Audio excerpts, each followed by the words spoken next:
The storm hit without warning. Eleanor Hart pressed her face against the wagon's canvas as hail hammered down like bullets from an angry god. The driver cursed, fighting to control the spooked horses while ice balls the size of walnuts shattered against the wooden frame. Through the chaos, she glimpsed the Colorado Plateau stretching endlessly, sage and buffalo grass bending flat under nature's assault. The wagon lurched, wood splintered. Eleanor's stomach dropped as the world tilted sideways. She hit the ground hard, her traveling case bursting open. Grammar books scattered across wet earth. The silver pen her students had given her rolled into mud. Pressed flowers from Boston roses her mother grew dissolved in the downpour. The driver lay unconscious, blood trickling from his temple. The horses had bolted, taking half the wagon with them. Night was falling. The temperature plummeted. Eleanor dragged herself upright, hands shaking as she checked the driver's pulse. Alive, but cold. Too cold. She pulled her soaked wool coat over him, though it offered little protection. The hail had passed, leaving bitter wind that cut through her dress like glass shards. That's when she saw him. A giant emerged from the storm's tail, 6'7" at least, shoulders broad as a barn beam. He rode a draft horse that looked normal-sized beneath him. Water streamed from his hat brim.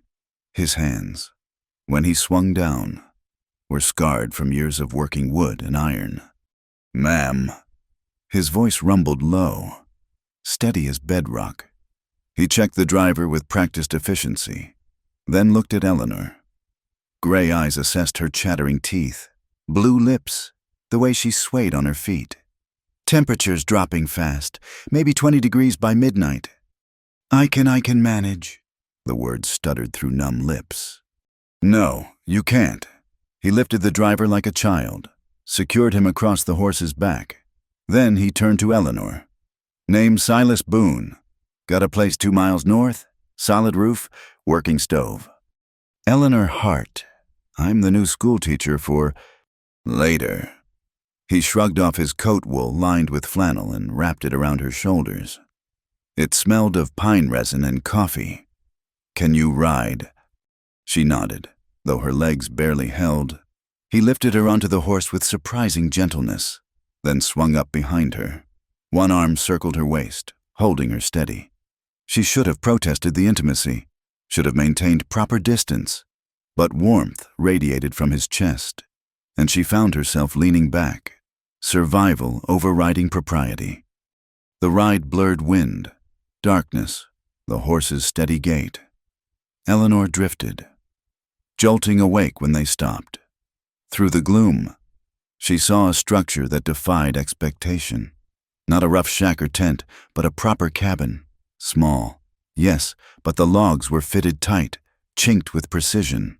Real glass windows, a stone chimney releasing smoke into the night. Inside proved more surprising.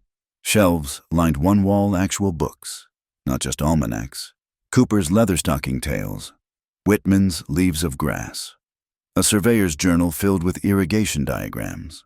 A writing desk held neat stacks of paper covered in pencil sketches, water channels, dam designs, calculations for flow rates.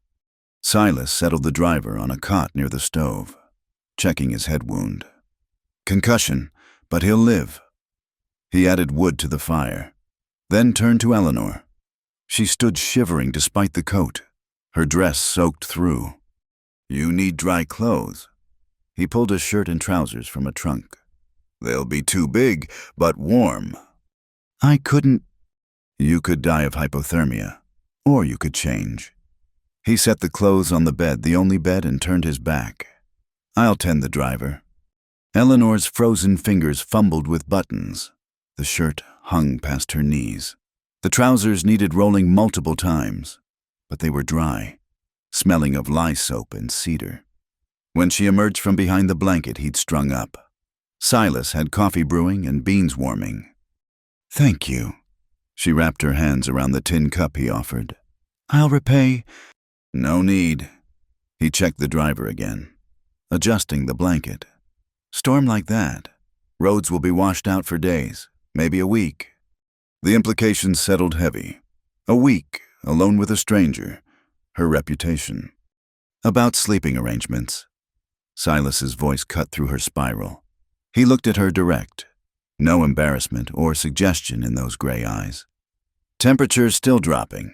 That driver needs the cot by the stove, which leaves the bed. Eleanor's cup rattled against the saucer. You'll warm my bed tonight, and I'll build you a ranch tomorrow.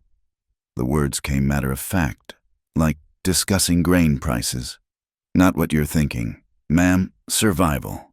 2 bodies under quilts keep warmer than 1. I'll string a rope down the middle. Make a barrier. You stay your side. I stay mine. Come morning, if we're alive, I'll start cutting timber for a proper second room. That's you can't just... Can and will. Been planning to expand anyway. He gestured to the sketches. Got dreams for this valley. Water from Elk Creek could irrigate 500 acres. Transform scrubland to crops. Need a school, though. Families won't settle without education for their children. Eleanor found herself studying the irrigation maps. The calculations were meticulous, ambitious. You believe water changes everything. Water and knowledge. He tapped one of the books. My father built with his hands but couldn't read. Taught myself, slow but steady. You believe in education. It's why I came west, to teach where it matters most. They ate in silence, beans, cornbread, dried apple slices, simple food. But Silas had seasoned it well. Eleanor noticed small things, how he checked the unconscious driver every few minutes, how his massive hands moved gentle around the cabin, how he'd built furniture to last generations. As the temperature plummeted, ice formed on the windows. The driver moaned but didn't wake. Silas strung the promised rope across the bed, creating 2 spaces. He gave Eleanor the quilts, keeping only a wool blanket for himself. This isn't proper, Eleanor said, though her teeth chattered. Neither is freezing to death. He sat on his side, fully clothed, pulling off only his boots. Sleep, Miss Hart. Tomorrow brings its own problems. Eleanor lay rigid at first, aware of every sound, wind howling, logs settling, Silas's steady breathing, but warmth seeped through the quilts. Exhaustion pulled her under. She woke once in the darkest hours. The storm had passed, leaving crystalline silence. Moonlight revealed Silas sitting up, adding wood to the stove. He moved quiet for such a large man. When he returned to bed, he checked the rope barrier, ensuring it held firm. My father's hammer, he said soft, maybe thinking she slept. Built 3 homesteads with it, Kentucky to Missouri to here, each generation moving west, seeking something better. Eleanor kept her breathing even, but listened. This valley could support a real community. 20 families, maybe 30, school, church, market. Just needs water, and someone who believes in teaching. A long pause. Didn't expect that someone to arrive in a hailstorm. Morning came gray and cold. Eleanor woke to coffee brewing and bacon frying. The driver was conscious, confused but coherent. Silas had already been outside, fresh wood stacked, horses fed, damage assessed. Roads destroyed, he reported. Washed out from here to Silverton. Week minimum before it's passable. Eleanor absorbed this, watching him move around the cabin. In daylight, she saw more details. A photograph of an older couple, his parents, probably. Tools maintained with obsessive care. That hammer he'd mentioned, hanging special on the wall. Handle worn smooth from 3 generations of hands. About your offer, she said carefully. Building a room. Wasn't an offer, statement of intent. He poured coffee, strong and black. You need shelter. I need a school for this valley. Makes sense to start with proper housing for the teacher. I haven't agreed to stay. Haven't asked you to, but that trunk of books says you're planning to teach somewhere. Why not here? Eleanor looked out the window at the valley spreading beyond Harsh. Beautiful, full of potential. Like the man offering to build her a future with his father's hammer and his careful plans for water. Show me these irrigation dreams of yours. she said finally. If we're stuck here a week, might as well understand what you're proposing. Silas almost smiled, just a slight lift at the corner of his mouth. He spread the survey maps on the table, weighing corners with coffee cups. His finger traced proposed channels, explaining gradients and flow rates with surprising eloquence for a man who'd taught himself to read. Eleanor leaned close, caught up in his vision. Their hands nearly touched over the map. Outside, sun broke through clouds, setting ice crystals blazing like diamonds across the San Juan Valley. The week stretched ahead dangerous, improper, full of possibility, just like the West itself. The driver, Jake Parsons, left on the third day when a supply wagon passed through. Eleanor stayed. She told herself it was practical nowhere else to go until the roads dried. But watching Silas work his morning routine, she knew that was only partial truth. The man moved through tasks with quiet efficiency, water from the well. Wood split and stacked. Coffee started before dawn touched the mountains. He cooked plain but filling cornmeal mush with molasses, salt pork, biscuits that actually rose. You cook better than most wives, Eleanor observed, then flushed at her own boldness. Had to learn. No woman would follow me out here until I had something built. He set a plate before her. Eat. You're too thin for frontier life. I'm perfectly healthy. City healthy, not the same. He pointed to her soft hands. Those won't last a season here. Eleanor bristled. I'm tougher than I appear. Prove it. That became their pattern. He'd state something matter-of-fact about her unsuitability for frontier life. She'd push back. He'd assign her some task hauling water, grinding coffee beans, mending harness leather. Her hands blistered, then calloused. Her back ached, then strengthened. On the fourth day, she found him at his desk, pencil moving slow across paper, lips forming silent words. You're practicing letters. He didn't look up. Told you I taught myself, still teaching myself. Eleanor moved closer, saw he was copying passages from Emerson. His handwriting was careful, deliberate. May I? He hesitated, then slid the paper over. She didn't criticize the backwards E or uncertain spelling. Instead, she wrote the alphabet in clear strokes. Your hand is too tense. Hold the pencil like you're holding a bird firm enough it won't escape. Gentle enough it won't die. Everything's about force with you Eastern teachers. Everything's about balance. He tried again. Better. They fell into evening lessons. Eleanor taught grammar while Silas sketched irrigation plans. He'd pause to ask about verb tenses. She'd question water flow calculations. The lamp burned low between them, casting twin shadows on the wall. Why did you really leave Boston? He asked on the fifth night. Eleanor aligned her pen carefully. My mother arranged a marriage. Frederick Haversham owns the largest textile mill in Massachusetts. Rich man. Very. So I'd have lived in a fine house, worn fine dresses, hosted fine parties, and died slowly of suffocation. She met his eyes. Why did you stop hunting buffalo? Silas's jaw tightened. Killed too many. Watched Cheyenne families starve because we'd cleared the herds. Good money, but blood money. And the railroad work.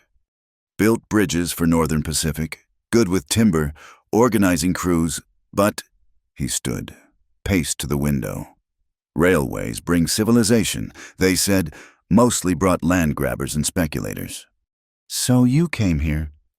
To build something honest, water to grow food, families working their own land. He turned back. Your turn. What made you choose teaching? My father. Eleanor smiled at the memory. He was a clerk, but read everything. Shakespeare in the evenings, newspapers at breakfast, philosophy on Sundays. Said education was the only wealth that couldn't be stolen. Smart man. Dead man. Consumption. 3 winters ago. Mother wanted me married quick after that. Security, she said. Instead, you took a teaching contract in Colorado territory. Instead, I chose freedom. The sixth day brought unexpected warmth. Snow melted in rushing streams. Silas showed Eleanor the boundaries of his claim, 160 acres stretching from creek to ridgeline. There, he pointed to a level spot near aspens. Kitchen faces east for morning sun. Parlor windows south for winter warmth. Your schoolroom attached but separate own entrance so students don't track through the house. You're assuming I'm staying. I'm planning different thing. Eleanor studied the site, envisioning walls and windows. The kitchen needs to be bigger. Farm families have many children. They'll gather here for holidays, celebrations. Bigger kitchen means more timber, more time. Then we'd better start cutting. The we slipped out natural as breathing. Silas looked at her long, calculating. There's an axe in the shed. Eleanor had never held an axe. The weight surprised her, heavier than expected, balanced strange. Silas positioned her hands, adjusted her stance. Power comes from your hips, not arms. Let the weight do the work. Her first swings were disasters. The blade bounced off bark, jarring her shoulders. Silas didn't laugh or take over. He corrected, demonstrated, waited while she tried again. By noon, she'd felled a small aspen, sap on her skirts, blisters despite work gloves, but the tree lay where she'd aimed it. Not bad for a Boston schoolteacher. Not bad for anyone. She wiped sweat from her forehead, leaving a dirt streak. How many trees for a house? 60 for the walls, 20 more for floors and roof, plus furniture. We'd better keep cutting then. That we again? Silas heard it too. Something shifted in his expression, a softening around the eyes, a recognition. The seventh day. Sunday. Eleanor expected rest. Instead, Silas led her up the ridge trail to where Elk Creek tumbled from the mountains. Source water, he explained, kneeling to let it run through his fingers. Pure snowmelt, enough volume for irrigation May through September. What about the other months? Storage ponds, cisterns, water management. He pulled out his notebook, sketched quickly. Main channel here, with gates every quarter mile. Secondary ditches to individual farms. Each family gets water rights proportional to their acres. Very democratic. Very practical. Water hoarding kills communities faster than drought. Eleanor knelt beside him, cupped the cold water. It tasted of minerals and snow. How many families could this support? 20, maybe 25. With a school, more would come. Children need books, slates, maps. I've saved some money. Not much, but enough for basics. And the teacher's salary, room, board, and share of harvest, plus cash when crops sell. That's assuming crops grow. They'll grow. His certainty was bedrock solid. I've studied this valley 3 years. Soil's good volcanic ash mixed with river silt. Just needs water. They followed the creek down. Silas pointing out dam sites, channel routes. His vision was detailed, thought through. Eleanor found herself adding to it where the school should sit to catch morning light, how students could help maintain ditches for practical education. You're planning to stay, not a question. Eleanor watched an eagle circle overhead. The roads are still washed out. Roads dried yesterday. She turned to find him watching her with those steady gray eyes. Then I'm choosing to stay. Why? Because you see what could be, not just what is. Because you believe in building something that lasts. She paused. Because you strung a rope down the middle of the bed and never once crossed it. Even when propriety wouldn't have mattered. Propriety always matters. It's what separates us from animals. Is that why you're building me a separate room? I'm building you a separate room because you deserve one. But he picked up a flat stone, skipped it across a pool, hoping you won't need it forever. The implication hung between them, delicate as spring ice. That's forward of you, Mr. Boone. That's honest of me, Miss Hart. They walked back in comfortable silence. At the cabin, Silas started dinner while Eleanor organized her salvaged books. She found his father's Bible, margins filled with notes in 3 different hands: grandfather, father, son, each generation marking passages about land, promise, perseverance. Your grandfather came from Kentucky. Earlier, Virginia before that. Boone's been moving west since they landed in Philadelphia. Following what? Space, freedom, land that's ours by work, not birth. He set bowls on the table, venison stew, rich with wild onions and potatoes. What did your people follow? Education. My grandfather was a minister, my father a clerk, each generation reading more, reaching higher. And you're teaching on the frontier, bringing those books west, combining our paths, maybe. After dinner, Silas pulled out his plans again. Eleanor suggested changes: larger windows for light, built-in shelves for books. He sketched her ideas, modified structures to accommodate them. Their hands brushed over the papers. Neither pulled away. Tomorrow we start cutting timber, he said. Tomorrow we start building. The 8th day dawned clear. The driver would return soon with supplies and word that roads were passable. Eleanor's trunk would be retrieved, propriety restored. But watching Silas sharpen the axe, preparing for the day's work, she knew something fundamental had shifted. She wasn't a visitor anymore. She was part of the plan sketched right there on the papers between water channels and property lines. A school, a home, a future drawn in pencil and hope. Ready? Silas held out work gloves. Eleanor took them, pulled them on over her blistered hands. Ready? They walked toward the aspens together.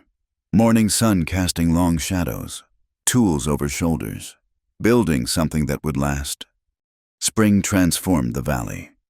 Grass erupted green from brown earth. Wildflowers, Indian paintbrush, columbine. Prairie roses splashed color across meadows. Silas and Eleanor rode out at dawn, following Elk Creek's winding path through his land. Here. Silas dismounted at a flat bench above the creek. House sits here, high enough to avoid spring floods, low enough for easy water hauling.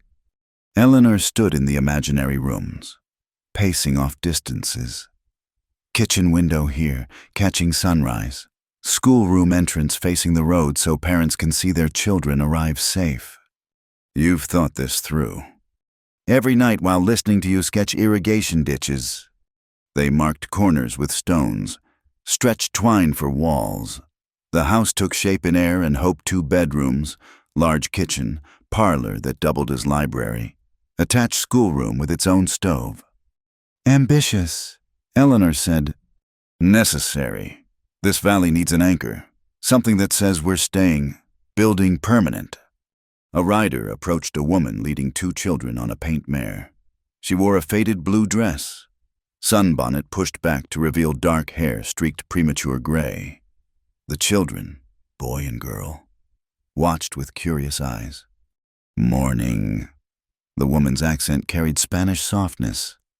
You're the new folks Jake Parsons mentioned. Silas Boone. This is Miss Eleanor Hart, schoolteacher from Boston. Schoolteacher. The woman sat straighter. Truly. Truly. Eleanor confirmed. Though we're still building the school. I'm Maria Navarro. These are my children, Miguel and Rosa. She hesitated. My husband Carlos works our claim 2 miles downstream. We heard someone was developing irrigation. Silas nodded. Planning to. Enough water in Elk Creek for everyone if we manage it right. Carlos knows water. Learned from his father in New Mexico. They had acequias community ditches. I'd welcome his knowledge. Maria's attention stayed on Eleanor. You really mean to teach all children? Any who want to learn. Even Mexican children. Especially children who might otherwise be overlooked. Rosa, perhaps 7, piped up. I can read some. Mama teaches when she can. What do you read? The Bible. Sometimes old newspapers traders leave. Eleanor reached into her saddlebag, pulled out her water-damaged copy of Robinson Crusoe. Pages rippled from the hailstorm, but readable. Would you like to borrow this? Rosa's eyes went wide. Miguel, older at maybe 15, tried to look disinterested but leaned forward. We couldn't, Maria started. Books are meant to be shared. Bring it back when you've finished. Tell me what you thought. Maria's eyes filled. Thank you. You don't know what this means. After the Navarros left, clutching the book like treasure, Silas said, You just guaranteed at least one family at your school. Our school. You're building it. They continued riding, mapping the valley. 3 miles on, they found another homestead, a couple their age wrestling with a broken plow. Tom Cole, the man said, straightening, sweat plastered sandy hair to his forehead. This is my wife, Hattie. Hattie nodded, hands wrapped in rags from fighting the plow handles. Young, maybe 20, with the kind of tired that came from too much work and too little hope. Lost our oxen last month, Tom explained, trying to break ground by hand. Silas dismounted, examined the plow. Blade's bent. You're hitting bedrock. Need to go shallower. Follow contours. Can't grow much shallow. Can if you have water. I'm planning irrigation from Elk Creek. Tom's expression shifted hope warring with suspicion. What's your angle? No angle. Community project. Everyone contributes labor. Everyone shares water. Nothing's free out here. Didn't say free, said shared. You work, you benefit. Eleanor added, We're building a school too, for when families have children. Hattie touched her stomach in an unconscious gesture Eleanor recognized. A school would be good. They spent an hour helping the Coles, Silas rebending the plow blade while Eleanor and Hattie discussed planting schedules. The Coles had little a tent cabin, 2 chickens, bags of seed they couldn't plant. But Tom knew farming, had grown up in Illinois soil, just needed a chance. 5 miles further, they encountered different wealth. A proper frame house, painted white. Barn with actual shingles. An older woman in crisp black watched them approach, face carved from judgment and prairie wind. You're trespassing. Apologies, ma'am. Silas touched his hat. Surveying for the irrigation project. I'm Silas Boone. Ruth Mercer, widow. She said it like a title. I heard about your scheme, foolishness. Why's that? Because water rights cause wars out here. Because committees and cooperation are Eastern notions that die in Western dirt. Respectfully disagree, Mrs. Mercer. She studied him. You're that man quit the railroad. Yes, ma'am. Why? Didn't like what I was building. And now I'm building something I can believe in. Ruth's expression softened fractionally. She looked at Eleanor. You're the teacher. I am. You know Shakespeare. Intimately. Prove it. Eleanor straightened, projected her voice as she had in Boston drawing rooms. The quality of mercy is not strained. It droppeth as the gentle rain from heaven upon the place beneath. Ruth Mercer blinked. Merchant of Venice, Portia's speech. A pause. You might do. They talked an hour. Ruth had taught school herself, years ago in Ohio. Her husband brought her west for his health, died anyway, leaving her with land and stubborn pride. She had no children but fierce opinions about education. If you're serious about this school, she said finally, you'll need proper books. Not just novels and poetry, mathematics, geography, history. We're working on that. Eleanor said, work faster. Winter comes early here. But she added, I have some texts, gathering dust. You can have them if you prove you'll stay. Riding back, they encountered 2 more families. The Petersons, Swedish immigrants barely speaking English, excellent with livestock. The Johnsons, a black family freed after the war, seeking their own land, skilled at blacksmithing. Valleys more settled than I thought, Eleanor observed. Scattered, isolated, without water and community. Half will fail within 2 years. But with both, we build something lasting. They stopped at the rise overlooking Silas's cabin. The sun hung low, painting everything gold. Eleanor could see it, the house they'd outlined. Fields green with crops, children walking the road to school. There's something else, Silas said, about the house plans. What? He pulled out his notebook, showed new sketches. Been thinking, kitchen needs what you said, bigger, more windows. But also, he pointed, built-in shelves here, china cabinet if you want, cooling cupboard vented to the root cellar. That's very thorough. And here, his pencil moved to the parlor. Bookshelves, floor to ceiling, window seat for reading. Eleanor's throat tightened. Silas. Not presuming anything, just, if you're staying, should build what you need. What I need. Beauty, books, space for thoughts bigger than survival. She studied the sketches, saw where he'd erased and redrawn, making rooms larger, adding details she'd mentioned in passing. Hours of work by lamplight, designing not just shelter but a home. Show me the water system again. He flipped pages. The irrigation network sprawled across paper main channels, distribution gates, maintenance roads. Each homestead had equal access, regulated by a watermaster elected annually. The Coles need help first, Eleanor said. They're expecting, can't farm without water. Agreed. We start there, work outward. The Navarros know construction. Maria mentioned Carlos built Aikias. Good. And Johnson has blacksmith skills for gate hardware. They planned as shadows lengthened. Not just ditches and buildings, but community structure. Work parties for major construction, shared harvests for families in need. School at the center, both physically and socially. One problem, Eleanor said. Lumber. Even with everyone helping, that's significant cost. Silas grinned, rare enough to be startling. Follow me. He led her behind the cabin to a grove she hadn't explored.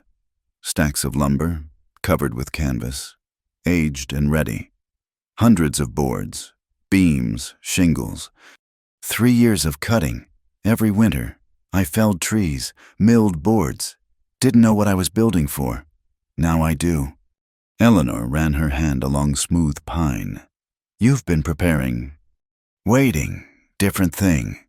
He looked at her. Man builds alone. He builds small. Man builds with purpose. With someone. He stopped. Builds what? Builds tomorrow. That evening, Eleanor wrote letters while Silas carved. His knife moved steady, revealing something in the wood. She recognized the shape emerging, a bell, small but detailed. For the school. For calling students, dismissing class, marking time. Every school needs a bell. Every community needs a center. He blew shavings away. Something that calls people together. Eleanor set down her pen. I need to tell you something. About the Coles. Hattie's expecting. You noticed. I notice everything about this valley. He looked up. Including how you've changed it already. I've been here 2 weeks. Long enough. Navarros have hope. Coles have help coming. Even Ruth Mercer cracked her armor. He returned to carving. You're the missing piece. Of your irrigation plan. Of everything. The word hung between them. Eleanor picked up her pen, set it down again. Tomorrow we start building, she asked. Tomorrow we start everything. Outside, coyotes called across the darkness. Wind brought the scent of sage and possibility. Eleanor thought of her mother's horror, her daughter planning ditches with a giant frontiersman, choosing labor over luxury. But watching Silas carve by lamplight, hands patient and sure. She knew she'd found something Boston never offered, not just land or freedom, but purpose woven into community. Love built board by board, season by season. The bell took shape in his hands. Tomorrow they'd hang it, and its voice would call children to learn, families to gather, futures to unfold. Tonight, though, they sat in comfortable silence, planning dreams by lamplight, building tomorrow one careful stroke at a time. Eleanor found the ledger by accident. She was organizing the bookshelf while Silas worked outside, and it fell from behind his father's Bible, a leather journal, worn at the edges, filled with coded entries she couldn't decipher. But tucked inside was something she understood immediately, a brass badge stamped Pinkerton Range Detective, and below it, Western Cattle Association. Her hands trembled. Everyone knew about range detectives. Hired guns who protected cattle barons' interests, drove off homesteaders, enforced water rights with bullets. The entries were dated 1881, the height of the range wars. When Silas came in for lunch, she had the badge on the table between them. He stopped in the doorway. His face went still as stone. You were one of them. Yes. The ones who burned out families, who... Yes. He sat heavy in his chair, suddenly looking older. 4 months, spring through summer, 1881. Eleanor waited. The silence stretched like wire. I was broke, he said finally. Railroad work had ended. Buffalo were gone. Western Cattle Association paid good money for men who could shoot, track, intimidate. He turned the badge over in his scarred hands. Told myself I was keeping peace, protecting property rights. What changed? June 15th, 1881. The date came immediate, branded in memory. Sent to clear squatters from Willow Creek, Norwegian family man, wife, 3 children.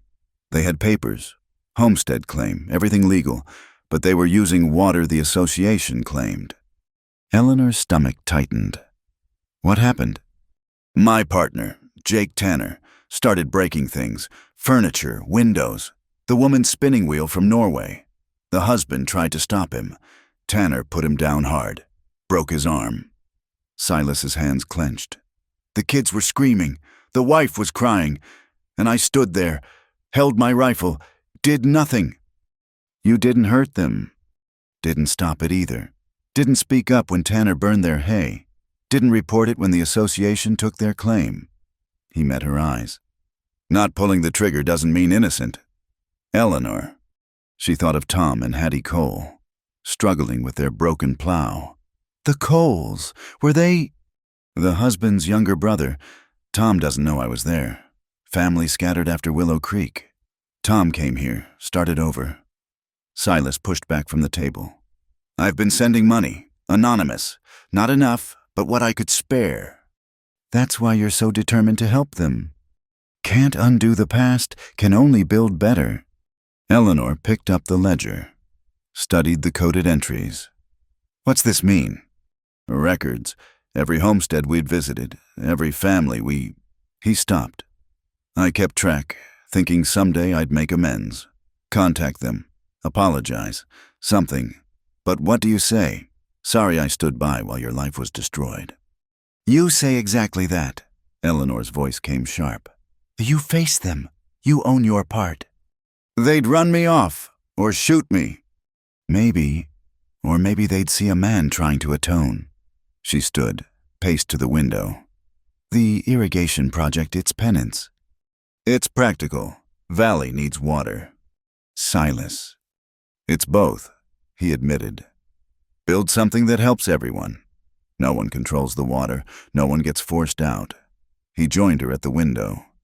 But if you can't stand to be near me now, I understand. Eleanor watched dust devils spin across the yard. Her mother would say leave immediately. Proper society would demand she shun him. But she'd seen him these weeks, how he worked, how he treated people, the careful conscience in everything he built. Show me the rest. He retrieved a box from beneath loose floorboards.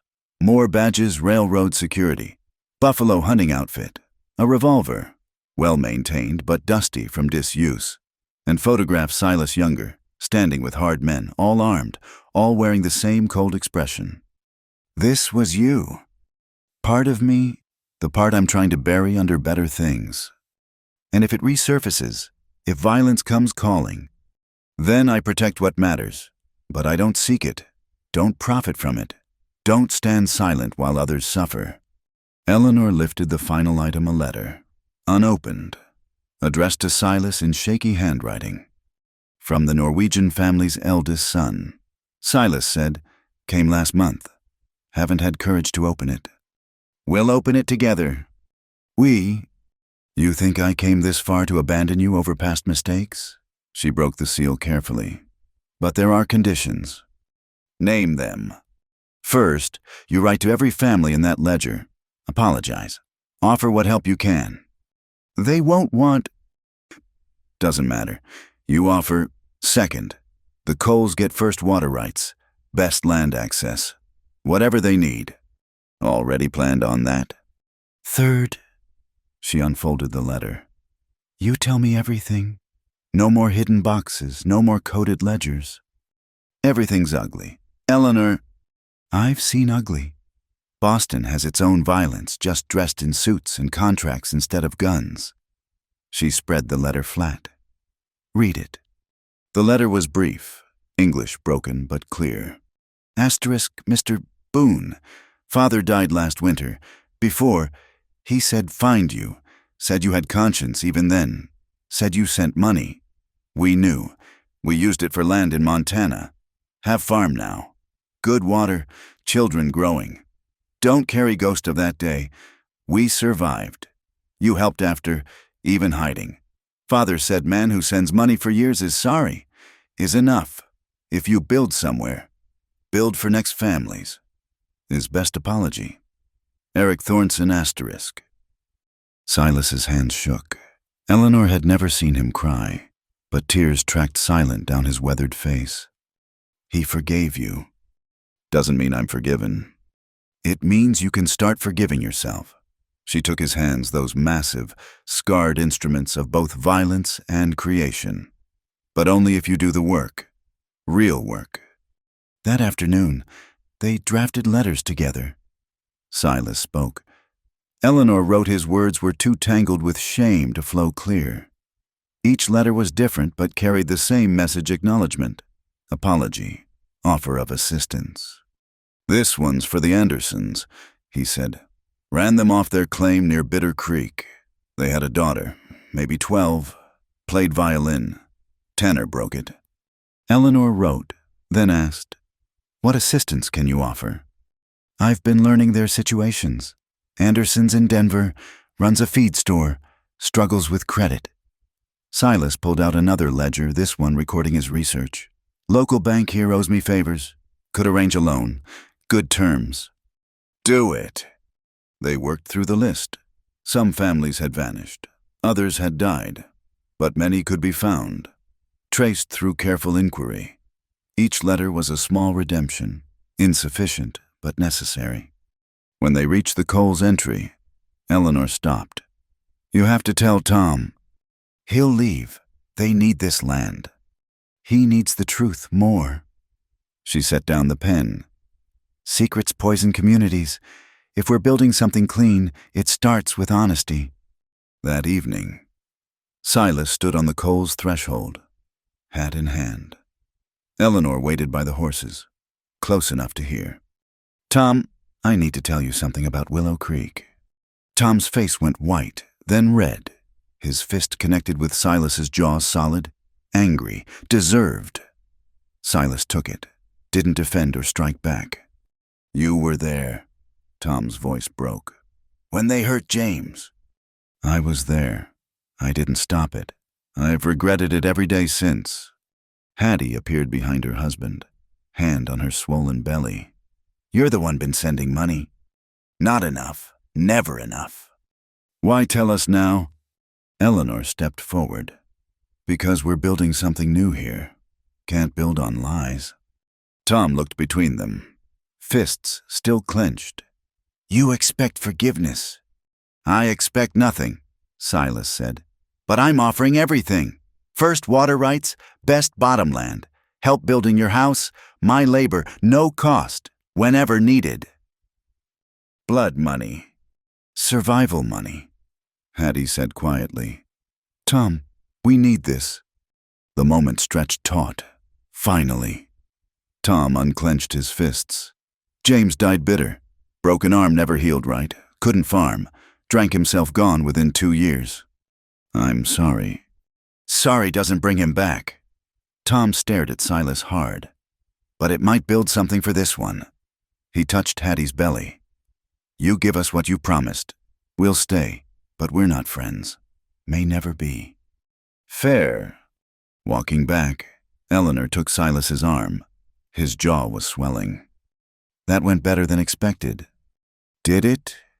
You're still breathing. Tom has his truth. Foundation's clean now. Other families might not be so generous. Then we face that when it comes. She stopped, turned to him. But no more hiding. We build in daylight from here. That night, Silas gave her the water map. He'd redrawn it, labeled clearly Heart Boone Community Ditch. Her name first. Partners, he asked. Eleanor looked at the map. The letters waiting for posting. The badge he'd set aside forever. The man before her wasn't perfect, wasn't pure, but he was trying to build better from broken pieces. Partners, she agreed, and began sketching the schoolhouse addition to their plans. The man arrived on a Tuesday, driving a polished buggy that had no business on frontier roads. Alistair Penhaligon, thin as paper, dressed in eastern wool despite the heat, carrying a leather case worth more than most homesteads. Eleanor saw him from the schoolroom frame where she was helping Silas set beams. Her stomach dropped. Miss Hart. Penhaligon removed his hat with practiced precision. Your mother said I might find you here. Mr. Penhaligon. She climbed down carefully, aware of her work dress, muddy boots, the calluses he'd noticed when they shook hands. You're far from Boston. The State Education Board has interests everywhere. His gaze swept the construction site half-built walls.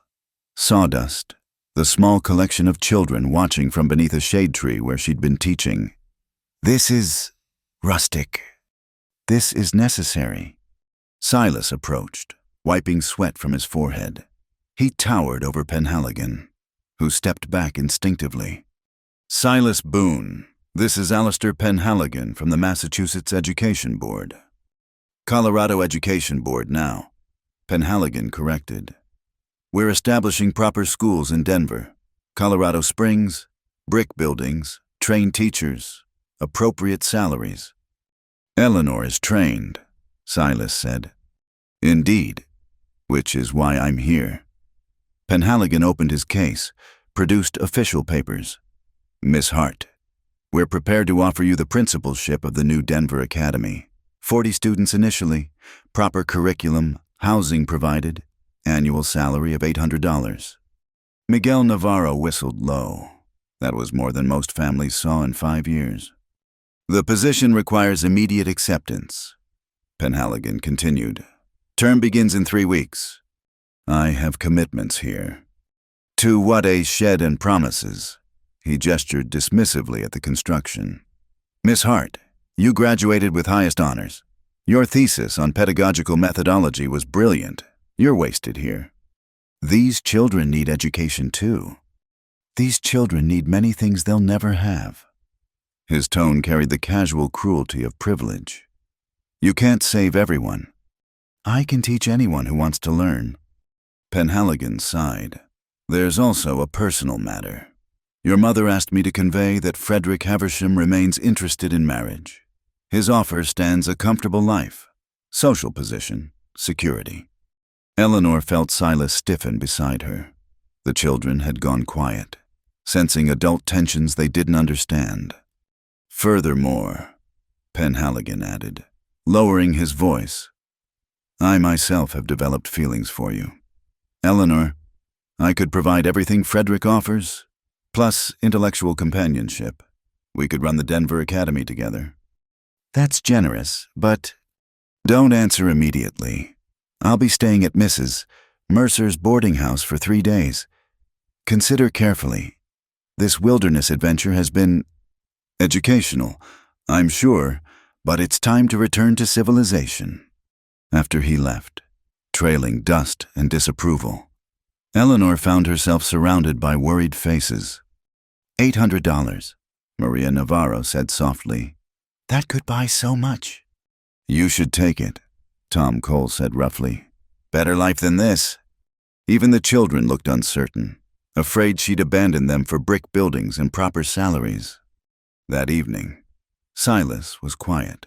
He worked on the school bell, carving details with unnecessary precision. You're considering it, he said finally. I'm considering what's best for everyone. Denver's best for you. Is it? He set down his knife. Eleanor, I can't offer what they can. This house isn't even built. The irrigation's unfinished. I've got a past that could destroy everything. Penhaligon's right, you're wasted here. You want me to leave? I want you to choose eyes open, not from romance or rebellion, but clear sight. He stood, paced to the window. What can I offer against $800 and respectability? Before Eleanor could answer, horses approached fast. Carlos Navarro burst through the door. Fire! Someone burned the Cole's seed store. They rode hard through darkness. The small shed Tom had built to protect their planting seed was ash and ember. Hattie sat in the dirt, crying. Tom stood with fists clenched, staring at nothing. Everything, Hattie whispered. Corn, beans, squash, everything for spring planting. Eleanor knelt beside her. Who did this? Tom pointed to a wooden stake driven into the ground. A paper was nailed to it. Silas pulled it free. Read by moonlight. Asterisk water rights belong to those who earn them. Squatters and squatter lovers best move on. W.C. Who's W.C.? Eleanor asked. Silas's face was grim. Wade Kavanaugh runs cattle on the open range, claims historical water rights to the whole valley. But this is government land. Homestead claims are legal. Legal doesn't matter if you can't defend it. More neighbors arrived. The Petersons brought blankets. Ruth Mercer, roused from sleep, still managed to look disapproving while offering comfort. The community gathered, but fear ran beneath solidarity. This is just starting, Johnson said quietly. Seen it before. First they burn feed, then fences, then houses. Not here, Silas said. You can't stop men like Kavanaugh. Watch me. But that night, another fire the Navarro's chicken coop. The next morning, the Petersons' fence was cut, their milk cow wandering loose. Penhaligon appeared at the construction site, immaculate despite the dust. You see what this place is, he said to Eleanor. Violence and lawlessness. Is this where you belong? These people need help. They need to face reality. Kavanaugh owns 10,000 head of cattle. He has 30 riders. What do you have, a half-built school and dreams? That afternoon, Kavanaugh himself arrived. He looked exactly as Eleanor had imagined, leather and whiskey, eyes like chips of dirty ice, backed by 4 men who wore guns like other men wore watches. Boone. He didn't dismount. Heard you're playing water engineer. Building irrigation, legal and proper. Nothing proper about stealing water. Can't steal what belongs to everyone. Kavanaugh smiled, an expression with no warmth. Everything belongs to someone. This valley's been my summer range for 15 years. Times change. Not for me. His gaze found Eleanor. You're the school teacher. Boston girl playing frontier. I'm teaching children to read. Teaching them to want what isn't theirs. More like. He leaned on his saddle horn. Smart woman would take whatever offer that Eastern fellow's making. Safer back east. Is that a threat? It's weather prediction. Storms coming. Best seek shelter elsewhere. After they left, Silas gathered everyone at the construction site. We need to organize, post watches, protect each other's property. With what? Tom demanded. Half of us don't have guns. Other half can't shoot straight. I can teach shooting. You? Tom's voice turned bitter. What would a farmer know about gunfighting? Eleanor watched Silas wrestle with truth. Finally, I know enough. They organized patrols. Silas taught basic marksmanship to anyone willing to learn. Eleanor found herself holding an old Henry rifle, learning to lead a moving target. Never thought I'd teach you this, Silas said, adjusting her stance. Never thought I'd need to learn. Penhaligon watched from Mrs. Mercer's porch, taking notes in a small book. The third morning, Eleanor found him at the school site. This is madness, he said. You're militarizing children. I'm protecting them from what the inevitable Kavanaugh will win. Men like him always do. Not always. Eleanor, his voice gentled, I care for you. Genuinely. Come to Denver. Help build something lasting. This will last. This will burn, and you with it, if you stay. That evening, the community gathered. Fear had shifted to resolve, but resources were thin. We need supplies.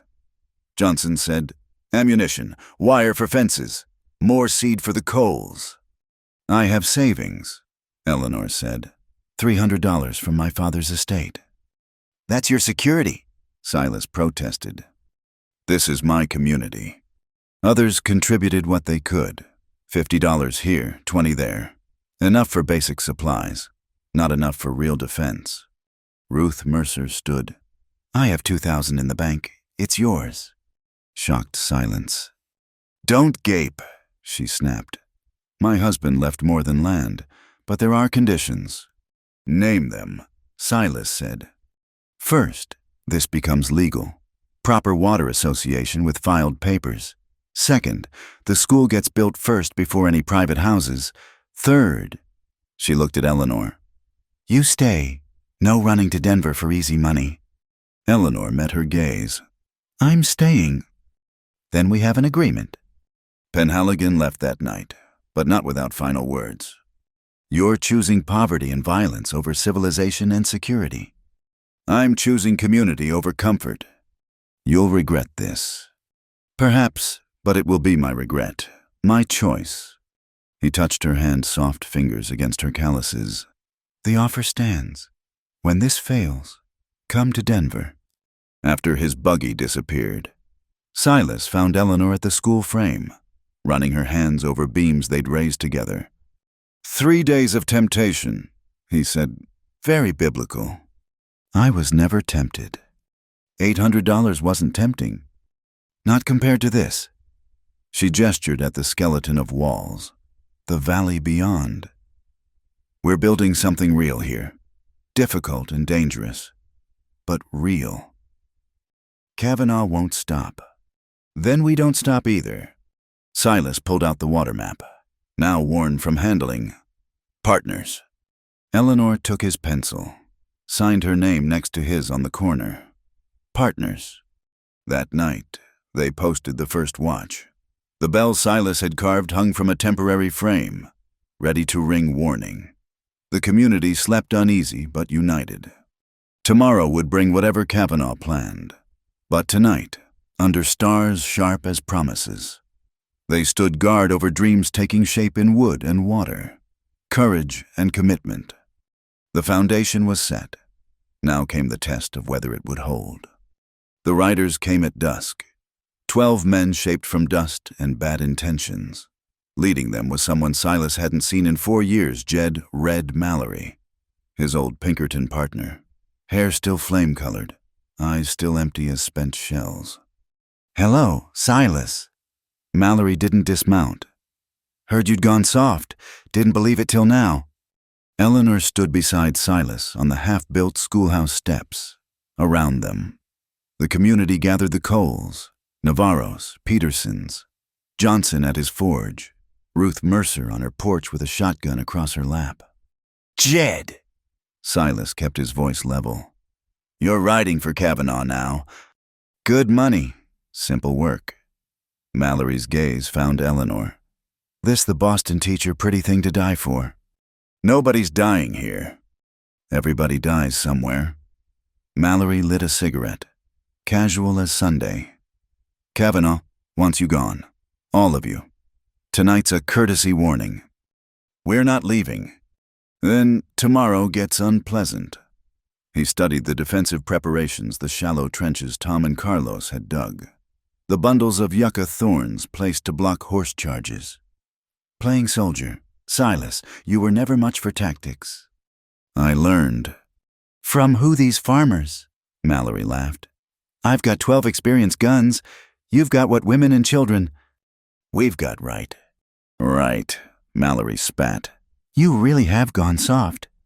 His men spread out, cataloging defenses, counting defenders. One rode close to the school frame, ran his hand along the beams. Shame to burn all this good lumber, he said. Miguel Navarro, perched in the bell tower they'd erected, gripped the rope. Eleanor had taught him the signal 3 sets of 3 for emergency, summoning help from the Mexican settlement and the mining camp. Don't even think it, boy, Mallory called up. Ring that bell. I'll shoot it down with you in it. Silas stepped forward. This is between you and me. Jed. No, it's between progress and squatters. You just picked the wrong side. Mallory wheeled his horse. Dawn. Silas. Be gone or be ready. After they left, the community exploded in fearful discussion. We should leave. Peterson said, come back when things calm. Things never calm. Johnson countered. Men like Kavanaugh, don't forget. We fight, Tom Cole said, surprising everyone. They burned our seed, threatened our families. Running means they win forever. Fighting means dying, someone muttered. Maybe, but dying for something beats living with nothing. Silas took charge, military bearing emerging from beneath farmers' clothes. Johnson, I need every piece of iron turned into projectiles, nails, horseshoes, anything. Carlos, your boys know these hills. I need them as runners between defensive positions. Tom, help me deepen these trenches. What about us? Hattie asked, hand on her pregnant belly. Medical station in the schoolhouse. Bandages, water, whiskey for wounds. He turned to Ruth. You ran a household through the war. Can you organize supplies? Already started. She gestured to her porch where women were melting lead for bullets. Eleanor pulled Silas aside. You're planning for real battle. It's what Mallory understands. These aren't soldiers. No, but they're defending homes. That makes them dangerous. That night, preparations continued by lamplight. Eleanor helped Ruth organize medical supplies while teaching the older children to load ammunition. Waste of education, Ruth muttered, watching Rosa Navarro count cartridges. Survival is education too. Silas appeared with a small leather case. Eleanor, I need to show you something. Inside was a 2-shot Derringer, pearl-handled, .41 caliber. It was my mother's, he said. She carried it from Kentucky, never needed it, but knowing she had it gave her courage. I can't. You have to, if they break through, if they get to the wounded. He showed her how to load. Aim, fire. 10 feet maximum range. Don't warn, don't hesitate. Just protect what matters. What matters is you not dying tomorrow. Can't promise that. Then promise you'll try. He touched her face. Work rough fingers, gentle. I promise to try. They worked through the night. Trenches deepened. Windows barricaded. The school bell moved to higher ground where Miguel could ring it despite threats. At 3 a.m, unexpected help arrived Father Francisco from the Mexican settlement with 10 vaqueros. And, surprisingly, 5 miners from the camp, led by a giant Welshman named Davies. Heard you might have trouble? Davies said, Don't like Kavanaugh. Tried to tax our water last year. Glad for the help. Also, Davies grinned. Heard you have a teacher. My boys need letters for writing home. By dawn, they had 30 defenders, not many, but more than Mallory expected. The attack came with sunrise. Mallory's men spread wide, firing to panic horses and defenders. But Silas had prepared. The trenches provided cover. The yucca barriers channeled charges into killing fields. Eleanor watched from the school window, Derringer heavy in her pocket. She saw Silas directing defense, calm under fire, the military commander he'd never wanted to be again. The first charge broke against prepared positions. Mallory's men expected farmers to run. Instead, they met disciplined volleys. Johnson's forge-turned fortress anchored the left. The vaqueros held the right with practiced precision. "Pull back," Mallory shouted. "Burn them out." Fire arrows came next, aimed at roofs and haystacks. But Ruth Mercer had organized bucket brigades. Children too small to fight carried water, doused flames before they could spread. The battle seesawed through morning. Then Eleanor saw a rider circling wide, approaching the school from behind where the wounded lay vulnerable. She moved quiet as she could, positioning herself by the back door. The rider dismounted, pushed inside, gun drawn. Eleanor recognized him, Tanner, the one who'd broken James Cole's arm at Willow Creek. "Well now," he said, seeing the wounded. "Easy pickings." Eleanor stepped from behind the door. The Derringer was steady in her hand. "Drop the gun." Tanner laughed. "Little teacher playing tough?" She shot him in the shoulder. He spun, dropped his weapon, clutched the wound. "That was one," Eleanor said, voice steady despite her racing heart. "I have another. Leave now." Tanner stumbled out, mounting awkwardly, riding hard for Mallory's line. The tide turned when Miguel finally rang the bell 3 sets of 3, over and over. The sound carried across the valley, primitive and powerful. Within minutes, more riders appeared the rest of the Mexican settlement, 2 families from downstream, even old Herman Muller, who hadn't left his cabin in years. Mallory found himself outnumbered, his men demoralized. Farmers weren't supposed to fight back. Communities weren't supposed to unite. The final confrontation came at the irrigation gate, the symbol of everything being contested. Mallory and Silas faced each other across 20 feet of dust. "This is stupid. Silas, you can't win long term." "Don't need to, just need to survive today. And tomorrow next week, Kavanaugh won't stop." "Neither will we." Mallory drew first, fast as ever. But Silas had learned patience. He moved left, Mallory's shot catching coat, not flesh. Silas's return shot was careful, deliberate, hitting Mallory's gun hand, sending his Colt spinning. Before Mallory could draw his backup, Eleanor's clear voice rang out. "That's enough!" She stood between them, the community behind her. "No more killing. You've lost, Mr. Mallory. Leave with your men while you can." Mallory cradled his broken hand. "This isn't over?" "Yes, it is," a new voice said. Deputy Marshal Hayes from Ouray rode up with 6 men, badges glinting. "Got interesting telegrams about range war starting. Thought I'd investigate." "We were defending," Mallory started. "You were trespassing, attacking legal homesteads. I've got warrants." Hayes produced papers. "Wade Kavanaugh is under investigation for fraud, intimidation, and assault. You boys can leave vertical or horizontal. Choose." Mallory's men scattered like quail. Mallory himself looked at Silas one last time. "You got lucky. I got community." After Mallory left, Hayes explained, "That bell of yours heard it clear in town. Smart signal system. Also, Mrs. Mercer sent a telegram yesterday. She's got influence in Denver." Ruth sniffed. "I know people." The celebration was muted relief more than joy. Property was damaged, several men wounded, everyone exhausted, but they'd stood together and survived. That evening, Eleanor found Silas at the irrigation gate, his father's hammer in hand, repairing damage from the fight.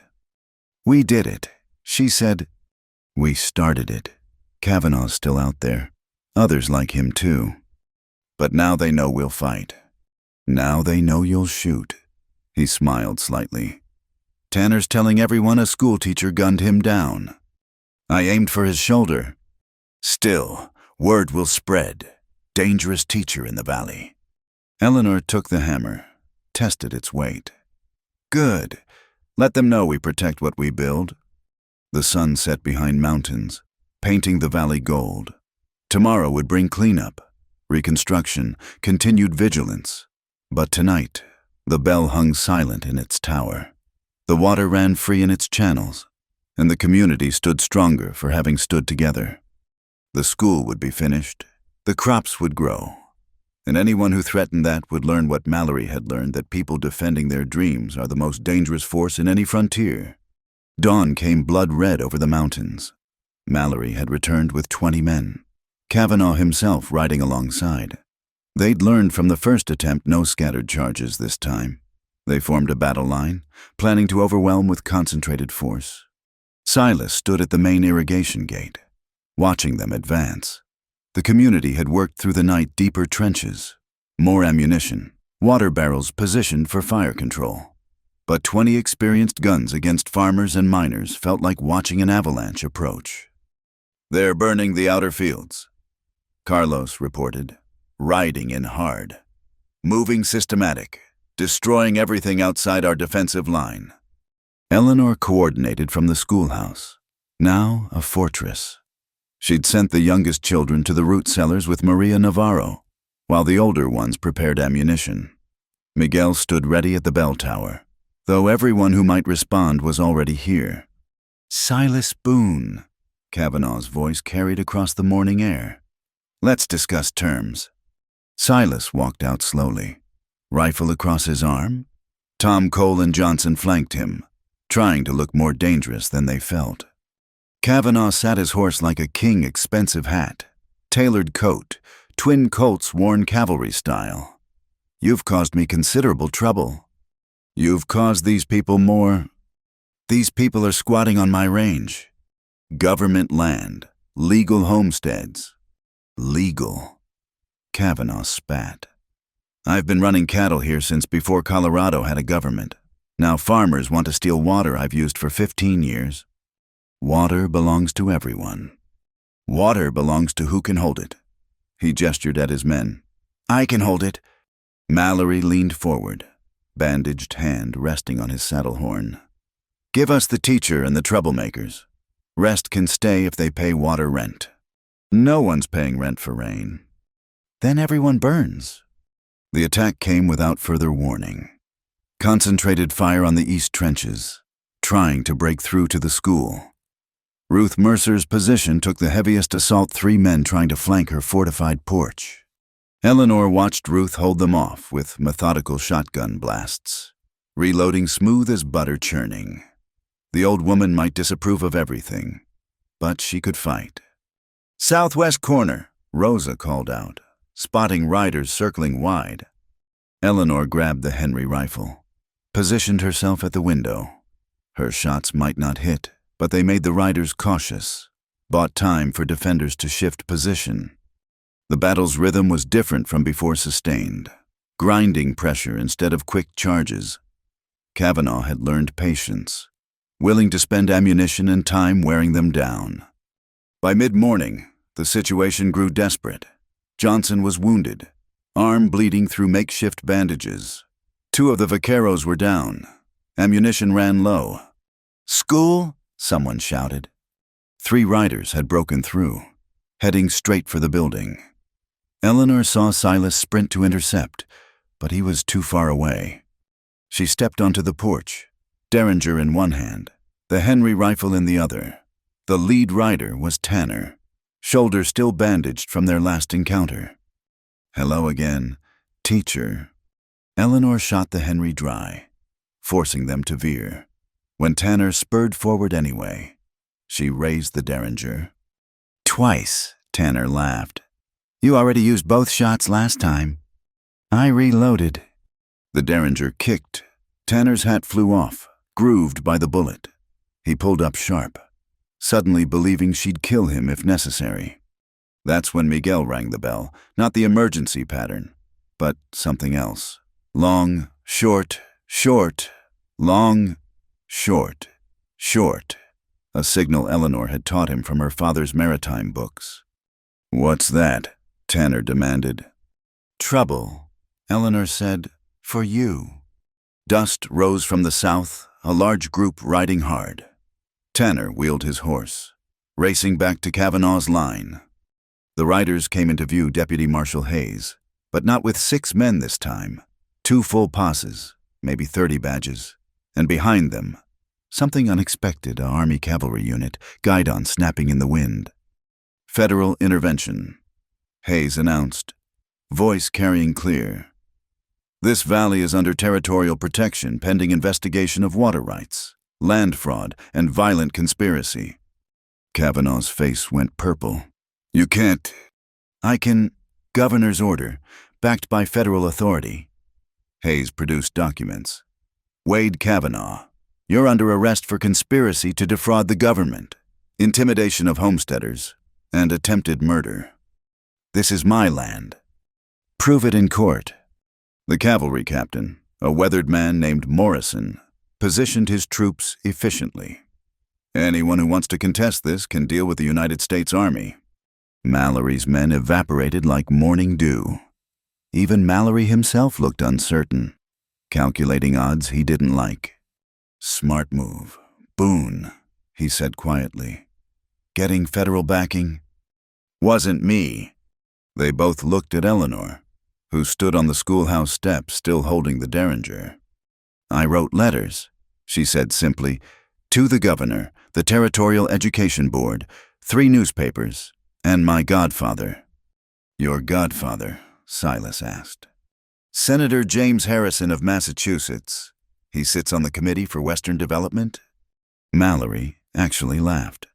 A Boston princess with political connections. Should have known. He turned his horse. This isn't over. Silas, maybe not today, maybe not here, but men like us, we always have a reckoning coming. Then I'll be ready. No, you'll be soft. You'll have something to lose. His eyes found Eleanor. That makes you vulnerable. The arrest was almost anticlimactic, Kavanaugh blustered. Threatened lawyers. Promised revenge. But surrounded by federal troops, he had no choice. They led him away in irons, his empire of intimidation crumbling. Hayes approached Silas and Eleanor. That was close. Another hour and you'd have been overrun. How did you know to come? Miss Hart's letters helped, but honestly, it was the bell. He pointed to the tower where Miguel still stood. That signal SOS in Morse code.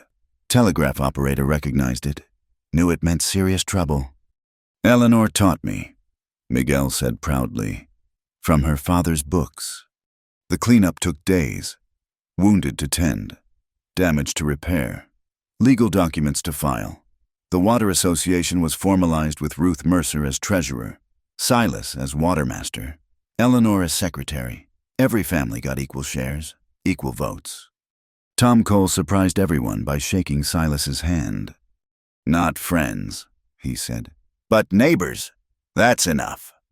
The school reopened within a week. Eleanor had 22 students now, word spreading that the valley had a real teacher. She taught reading and writing, but also practical skills surveying, water management, basic law. You're creating revolutionaries, Ruth observed, watching children debate water distribution. I'm creating citizens. One evening, Silas found Eleanor at the irrigation gate, watching water flow through channels they'd fought to protect. Your godfather's a senator. Did I forget to mention that? You let me think you were alone out here. Letters take time. I couldn't be sure he'd help. She turned to him. Would it have mattered if I'd had no connections? No, but it might have meant more dying. That's why I wrote. Not for rescue, but for prevention. She touched his arm where a bullet had grazed during the battle. I've seen enough bleeding. Mallory was right about one thing. Having something to lose makes you vulnerable. Also makes you strong. People fight harder for love than fear. Silas pulled out a small wooden box. Inside was a ring not gold, but silver, set with a small turquoise stone. It's not fancy. It's perfect. I haven't asked yet. Then ask. He knelt in the dirt beside the irrigation channel they'd built together. "Eleanor Hart, will you—" "Yes." I had a whole speech planned. Save it for the wedding. He slipped the ring on her finger. It fit perfectly. He'd been measuring while teaching her to shoot. She realized. "When?" he asked. "After harvest, when everyone can celebrate without worry." "That's 3 months. "Time to finish the house properly. I want those built-in bookshelves you promised." They walked back together, past fields green with new growth, past the school where lamps burned late with students studying, past the bell tower that had called salvation. The valley had held. The water ran free, and 2 people who'd started as strangers in a storm had become partners in everything that mattered. The bell rang once, clear and bright, Miguel's signal that all was well. Eleanor and Silas stopped, listening to it echo off the mountains, a sound that meant safety, community, home. "We did it," Eleanor said. "We started it," Silas corrected. "Now we build on it." Tomorrow there would be more workhouses to finish, crops to tend, children to teach. But tonight, they stood together watching stars emerge over their valley, their future mapped as carefully as any irrigation system, flowing toward possibilities they'd defend with everything they had. 1 year later, the valley had transformed, where dust once ruled. Green fields stretched toward mountains. The Hart Boone community ditch ran silver in morning light, its water distributed through gates marked with each family's name. The school bell rang at 8 sharp, calling 28 children to lessons. Eleanor stood in her classroom, real walls now, glass windows, the built-in bookshelves Silas had promised filled with volumes donated from Denver, Boston, even San Francisco. She watched her students bend over slates, Miguel helping younger children with arithmetic, Rosa reading aloud from Dickens. "Mrs. Boone," Tommy Coles said, still getting used to her married name. "Is it true your baby will be born in the schoolhouse?" Eleanor touched her rounded belly. "Babies come when they choose. Tommy, but I'll teach until I can't." Through the window, she saw Silas working with Tom Cole and Carlos Navarro on the new water gate. The men had developed an easy rhythm, not quite friendship, but respect earned through shared labor. Tom's son, born last winter, was named James after his lost uncle, but also Silas for the man who'd helped his father rebuild. The trial had made newspapers across Colorado. Kavanaugh got 5 years for fraud and conspiracy. His cattle empire was broken up. Land returned to public domain. Mallory disappeared, some said to Arizona, others to Mexico. Nobody mourned his absence. "Recess," Eleanor announced. The children exploded outside, their laughter mixing with meadowlark songs. Ruth Mercer appeared in the doorway. "You're working too hard." "I'm teaching. It's not work when you love it." That's what I said about marriage." "Look how that turned out." But she softened. "The community meetings tonight. Water distribution for next season." "We'll be there." The meeting drew every family in the valley, packed into the schoolhouse. Silas stood at the board, sketching water allocations. The system had evolved complex but fair, each family's needs balanced against available flow. The Petersons need extra water for their new alfalfa field. Silas said, "Propose we reduce everyone by 2% to accommodate." "That hurts our corn," someone protested. "Your corn's in bottomland," Johnson countered, his arm still weak from the battle but healing. "Holds moisture better. You can spare it." They debated, voted, compromised. Democracy in action. Messy but effective. Eleanor took minutes, noting how natural leadership had emerged, Maria organizing harvest sharing, Ruth managing finances, Carlos teaching irrigation techniques. After the meeting, couples lingered. The schoolhouse had become the social center, dances, celebrations, Sunday services when the circuit preacher came through. Tonight was special. Though, before everyone leaves, Silas announced, "Eleanor and I have something."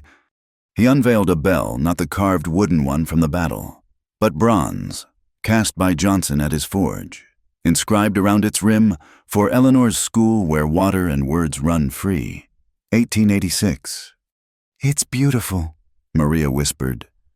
"It's practical," Silas said.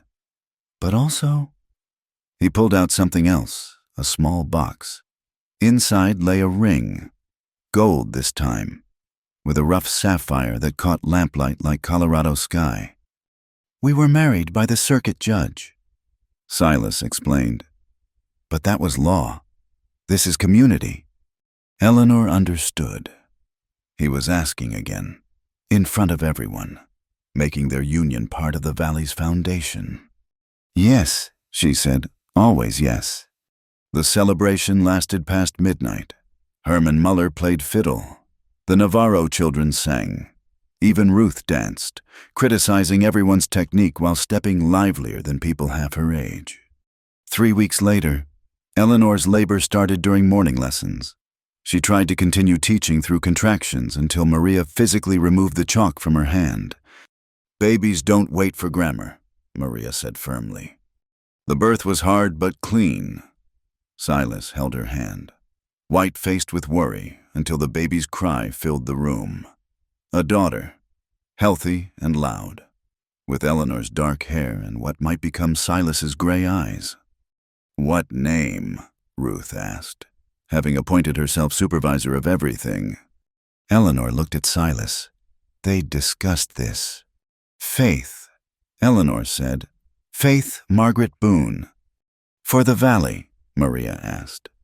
"For everything," Silas answered, cradling his daughter with hands that had known violence but now knew only gentleness. The seasons turned. The school grew 35 students, then 40. Eleanor taught while Faith slept in a cradle Silas had carved. The older girls took turns rocking her during recitations. She was the valley's child, everyone's future. The irrigation system expanded. More families arrived, drawn by stories of water rights fairly shared. A school that actually taught. A community that defended its own. The Hart Boone Ditch became a model, studied by agricultural colleges, written about in journals. One autumn afternoon, Eleanor found Silas at the original gate, his father's hammer in hand, tightening bolts that didn't need tightening. "Thinking?" she asked. "Remembering that first storm, you half frozen, me making promises I wasn't sure I could keep." "You kept them all." "We kept them." He set down the hammer. "Eleanor, there's something—" "I know." He looked at her, surprised. "The letter from Montana, Eric Thornson. His family's moving here. You've been writing them. They need a new start. Their farm failed. And you need to face them. It's more than that. Word spread. Other families hurt. Some want to come here. Start over where waters shared fair." He met her eyes. "Can you live with that surrounded by my mistakes?" "They're not mistakes anymore. They're neighbors." She took his hand. "That's what redemption looks like, not erasure, but transformation." The Thornsons arrived in spring. Eric, tall and solemn, shook Silas's hand while his children stared at the man from their father's stories. Within a month, they were part of the community. Eric's knowledge of drainage, learned in Montana's harsh seasons, improved the whole system. By summer, the school needed expansion. Eleanor now had an assistant, Miss Catherine Donnelly from Colorado Springs, young and eager. Together they taught 52 children in 2 rooms, the bell calling them to lessons and dismissing them to fields where their parents built the future acre by acre. The wedding anniversary came with harvest. The whole valley gathered in the completed church, another community project, every family contributing lumber or labor. Eleanor wore her mother's dress, finally retrieved from Boston, altered to fit her stronger frame. Silas wore his father's suit, adjusted for his height. Reverend Palmer, the new permanent preacher, performed the ceremony again, but this time, instead of 2 witnesses in a courthouse, they had 100 friends watching. "Do you—" Silas, take Eleanor. Every day, Silas interrupted. Past, present, future, every day. Eleanor laughed, tears streaming. That's my line. Faith, now walking, toddled between them, clutching her father's leg. The ceremony dissolved into laughter, then music, then dancing that lasted until stars crowded the sky. Later, alone at their house, completed now with all promised shelves and windows, Eleanor and Silas stood watching the valley sleep. Lamps glowed in scattered windows. The irrigation channels caught moonlight like silver threads binding the community together. We did build tomorrow, Eleanor said. We're still building it. The school bell rang once Miguel, now 17 and helping teach younger students, signaling all was well. The sound carried across fields heavy with grain, past houses filled with dreaming children, over water running free and clear. In the morning, Eleanor would teach, Silas would manage water, Faith would grow among books and tools, equally comfortable with both. The valley would face whatever came: drought, disputes, the endless challenge of balance. But tonight, they stood together in the doorway of the home they'd built, looking out at the community they'd helped create. The bell's echo faded into cricket songs and wind through grain. Listen, Silas said softly. Eleanor heard it: water moving through channels, the pulse of the valley, the sound of promises kept and futures flowing forward. It sounds like hope, she said. It sounds like home. Silas closed the door gently. Inside, Faith slept in her cradle. The school books waited for morning. The water would run all night, patient and steady, feeding dreams planted in hard ground but growing stronger with each season. The story would continue tomorrow, and the day after, and all the days that followed. But this moment, complete, imperfect, absolutely real, was enough. The bell hung silent in its tower. The water flowed, and life in the valley went on, as enduring as the mountains, as faithful as the turning seasons, as true as the love that built it all. Thank you for listening to this Wild West love story. If you enjoyed this tale of frontier courage and community, please let us know where you're listening from. We'd love to connect with fellow Western romance enthusiasts. Subscribe to From Wild West channel and share your thoughts about Eleanor and Silas's journey. What touched your heart most about their story?